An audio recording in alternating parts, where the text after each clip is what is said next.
I hope I'm doing this right. I need to get this out. If my voice sounds a little off, I'm sorry. I'm still a bit woozy from the drugs the nurses gave me. So I'll have to make this quick. It's only a matter of time before they find out that I'm not in my bed anymore, passed out in a drug-induced stupor. But I have to tell my story. I have to reveal as much as I possibly can. Because for all I know, I'm the only one who knows the truth about my neighbors. And if I don't get the word out, damn, I can't imagine what they'll do. Now, how I ended up here, in some weird hospital with no windows, drugged out of my mind with little hope of ever going home, that's a long story. I'll try to tell as much of it as I can. Whether or not anyone believes me, I have no control over that. All I can offer is the cold, horrifying truth. Let's start with my name, but chances are my neighbors have already flagged that. Look me up and chances are you might suffer the same fate. So, rather than risk it, just have faith that I'm a real guy from a real place who saw something that he wasn't supposed to see. Now that in and of itself is pretty remarkable because I'm from this small, no-name town in northern Alabama. It's basically your prototypical enclave in the rural American South. You know how people talk about flyover country and places nobody bothers to visit, let alone care about? Yeah, that's my hometown. Being born there, growing up there, there's really not much to do aside from work, school, football, and church. Most kids dream about leaving by the time they turn 7. For me, it was probably sooner. The place really was that insufferably boring. The only reason my parents stayed is because they were still paying off some old debts from my grandparents. We basically had to live in their old farmhouse. We just couldn't afford to live anywhere else. It was not an ideal situation. Not for me, not for my parents, not for anyone. And since I wasn't built like a football player, my prospects for getting out of that town were slim at best. After graduating high school, best work I could find was with my dad, who's a mechanic. Not exactly my dream job, but it was literally the best I could hope for. So yeah, it's a pretty depressing outlook. And when I'm not working or wrestling with our subpar internet connection, I just entertain myself by hacking about, exploring the land, looking for something, anything to make this place bearable. If it sounds like I'm talking trash about where I came from, well, that's because I am. It just sucked on so many levels. And I really need to get that point across because it made what happened 6 months ago so relevant. Because that's when the new neighbors moved in. Now that in and of itself was a red flag to me. Because I couldn't for the life of me imagine why anyone would willingly move to my hometown. It'd be one thing if they had family nearby, or if they were just moving from a few counties over. But no, these newcomers apparently came from across the country. I honestly don't remember where, but I do remember the day the moving truck showed up. My parents watched from across the street with genuine fascination. This young couple had apparently bought the big house that sat on a hill across the street. Now, that house had been vacant for almost 2 years. Aside from size and space, it really didn't have much to offer. Anyone with the money to buy it probably had much better options at their disposal. But for some reason, this couple chose that place. Naturally, being hospitable Southerners, we went over to introduce ourselves. I didn't want to go at first, but I admit I was curious. When we approached, my curiosity and my questions only grew. Because this young couple, I swear, they look like Instagram models or something. The man had the body, the face, and the muscle build of a starting quarterback. And the woman, she looked like a cheerleader who ran marathons on the side. But their looks weren't what drew my parents' attention. What they fawned over most was the fact that the woman was visibly pregnant. Maybe it's because I was fresh out of high school and broke up with my girlfriend last year that I didn't see the big deal. But as soon as we introduced ourselves, that seemed to be the only focus. Initially, the couple seemed friendly enough. They invited us into their house, which they were in the middle of renovating with a bunch of contractors from upstate. And we all sat down to some lemonade and tea, real stereotypical Southern stuff. I didn't say much, but my mother said plenty enough for me and my dad. And once she got this couple talking, we learned a bit more about them. Apparently, these two were from some fancy suburb on the West Coast. They met in middle school, they went to college together, got some fancy degrees from some private university I never heard of, and then they started this biotech company together. Now, I only got a C- in biology, so I couldn't pretend to understand half about what they were saying about that endeavor. All I know is that the man used a lot of big words, the kind you hear on pharmaceutical commercials with lots of disclaimers.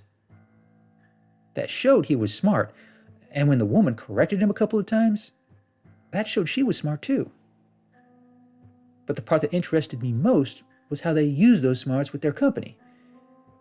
They didn't say much about what they did, other than research on new medicines and treatments, but they did reveal that they ended up selling the whole thing to some big name company, earning themselves lots of money in the process. They didn't say how much, they just said the check had a lot of commas on it. That impressed my parents, but for me, that just raised more red flags. Eventually, I finally spoke up and asked, and I wasn't exactly subtle about it either. Hell, these were my exact words. So, if you made all this money, why move to a dump of a town like this? Naturally, that earned me a heck of a scold from my parents. Lucky for me, the couple just laughed it off. They claimed they were so sick of the hustle and bustle of the big cities, as well as all the scrutiny and expectations that came from rich suburbs. They said they just wanted a home that was quiet, peaceful, and away from it all. A place where they could raise their growing family on their terms. Now, those were their words, not mine. While my parents thought it was sweet, I didn't buy it. Something about these two just felt so off. I couldn't put my finger on it. I kept studying them, trying to look beyond their smiling faces and their friendly demeanor. But my parents gladly brought into it, thinking they'd fit right in with the community. But to me, it just seemed so artificial, like they were doing exactly what you would expect of a young, happy couple. It just didn't sit well, and I honestly couldn't get out of that place fast enough. But my parents insisted we stay a bit longer, and even help out. Hell, there was no way my conservative father was going to let a young pregnant woman haul anything over 5 pounds. But the couple politely declined, saying they had paid the movers to help them out with that stuff.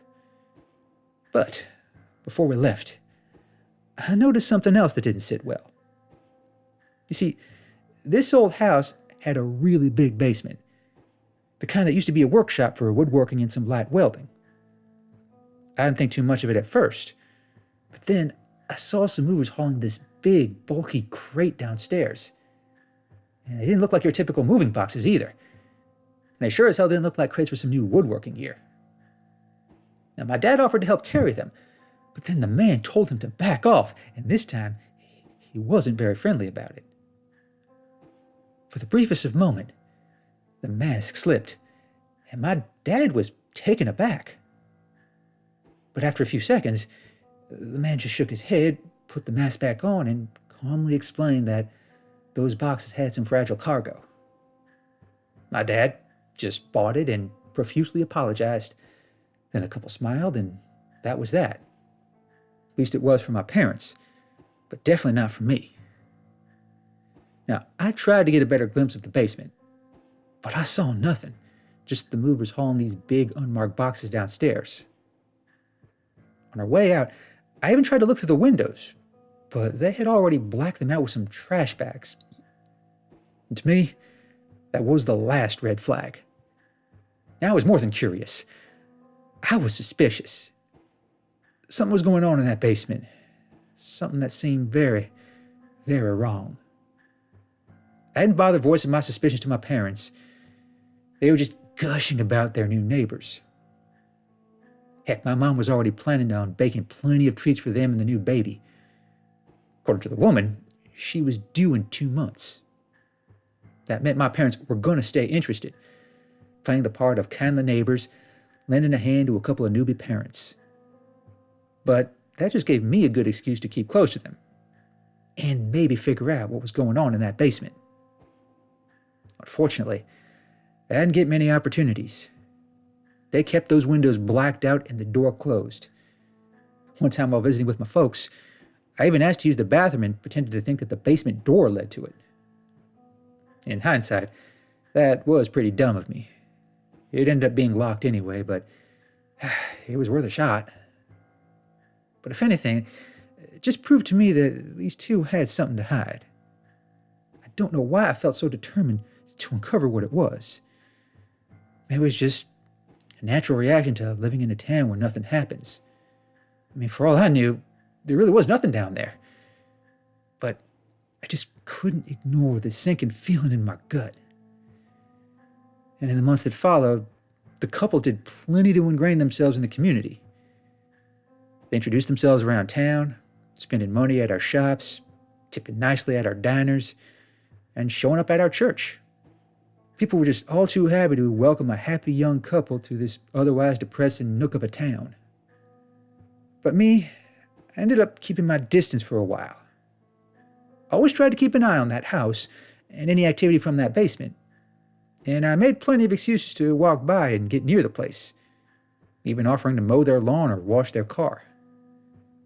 Now, the couple usually declined, but whenever I got close, whenever things were extra quiet at night, I swear I would hear things. I don't know how much of it was real or how much of it was my mind playing tricks on me. But I swear to God, I could hear something in that basement whenever I was close by. One day it sounded like a machine. On others, it sounded like heavy breathing. And on one particular night, I swear I heard a heartbeat, this deep, heavy heartbeat. Still had no idea what it could be, and I quickly ran out of reason to get closer to investigate. Another month goes by, and their baby is born. And that just entrenched them even more into the town. The day they got home from the hospital, the whole neighborhood was there to greet them. Everyone bought food, presents, and treats. It was as big a party as we had in years. So of course I went, and I saw their new baby. From the outside, they looked normal and happy. And the baby boy, he looked perfectly normal. The only strange part was, well, a number of things. For one, baby didn't cry that much. Now, I don't claim to know much about babies, but I know they're supposed to cry. This one, well, he yelled a few times, but he never really cried out. And on top of that, the couple didn't let anyone else hold him, not even for a second. I won't say that was odd. My mama brushed it off as just them being new parents, and apparently, it's normal to be extra paranoid about other people holding their baby. But that just deepened my suspicions. That baby might as well have been a magic spell, a perfect excuse for the town to give them less scrutiny. I mean, they were new parents now, so we should all just leave them alone, give them some space, and let them adjust to this miracle of life. That's what my parents said, and hell, that's what everyone said for the most part. But it still never sat well with me. It always seemed like they were just going through the motions, doing what they needed to do to avoid extra scrutiny. Nobody else saw it. Maybe nobody else wanted to see it. But I did. A part of me wanted to let it go, and in hindsight, I probably should have. I should have just been content with living life in this dead-end town, working for my father, doing mundane jobs for shit pay and no future. But I just couldn't let it go. I had to know the truth. I just had to wait for the right moment to make my move. And eventually, that moment came. It happened on this dark, stormy night, the kind where it rained so hard that the back roads got flooded. And, as it just so happened, the couple was out. Their SUV wasn't in the driveway or the garage, so the house was completely dark. If I was going to get inside that basement, this was my chance. So, I took it. First, I made sure my parents were asleep. It was the weekend, so my dad was passed out from too much whiskey. My mother was passed out with him, having taken the sleep aid she regularly used to fight insomnia. Once they were out, I grabbed some tools from the garage, put on some old clothes, and made my way through the storm. Not gonna lie, I was scared, but I just wanted to know the truth so I could finally put it behind me, even if it ended up being mundane. God, I wish it had been something mundane. That would have spared me a lot of nightmares. Oh boy, the drug withdrawal might be setting in, because I'm already starting to feel sick to my stomach. I'll spare you the details of how I made it inside. Couldn't get through the front door, so I just used my dad's tools to get one of the windows open. It was harder than I expected, but I did make it inside. Now, initially, it was too dark to see anything. Tried to find a light switch, but I couldn't find any. So I used this high-power flashlight I kept in the trunk of my car. And what I saw, it was stranger than anything I could have imagined. There were all these weird-looking fish tanks. I don't know how else to describe them. They were fairly small, no bigger than the size of a dog cage. But there were so many of them, all neatly stacked and laid out like walls of cinder block bricks. It covered every wall and every nook, and in the center of it all was this big metal drum, this thing that hummed and throbbed like a giant heart. I swear, when I looked at it, it pulsed, like it was alive or something. Suddenly, those weird sounds I mentioned earlier had a source. I just wasn't sure what it meant. I probably should have left right then and there, but I just had to take a closer look. I started with the fish tank thingies. They were all filled up with this strange fluid, looking like a cross between maple syrup and fruit juice. At the center of each tank was this thing. I want to say it was a fetus or some developing human. It sure looked human, but I swear it was not human.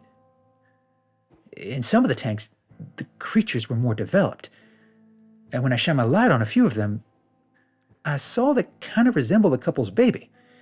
Not exactly, but pretty damn close. One even seemed to look at me, even without opening its eyes, as if it knew I was there. After that, I decided to leave. I'd seen more than enough. I had questions, but I didn't want to know the answers anymore.